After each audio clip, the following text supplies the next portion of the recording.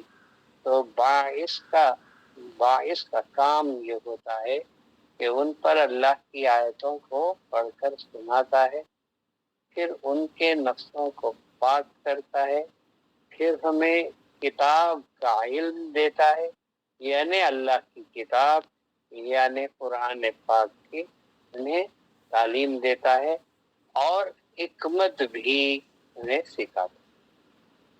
تو معلوم ہوا کہ باعث کا یہ کام ہوتا ہے جو اللہ کی اس صفت کو ظاہر کرتا ہے کہ ان کے اندر اللہ تبارک و تعالیٰ نے انہی میں سے ایک بندے کو کھڑا کیا، مبعوث کیا، تو اس کو ان کاموں پر مبعوث کیا، یعنی مبعوث کیا کہ میں نے ان کاموں پر کرنے پر ان کو اپائنٹ کیا، ان کو یہ ڈیوٹی، یہ کام ان کو عطا کیا۔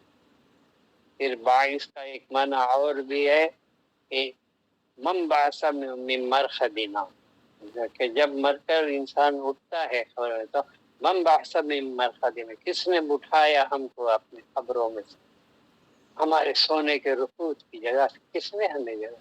تو معلوم ہوا کہ مردے کو اٹھانے کا کام بھی اسی باعث کو دیا ہے۔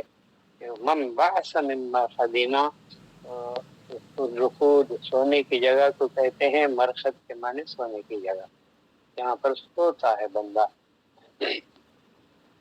من بعث پوچھتا ہے اٹھ کر کے، کس نے مجھے اٹھایا، جگایا، میرے سونے کی جگہ سے، میرے آرام گاہ سے مجھے کس نے جگایا۔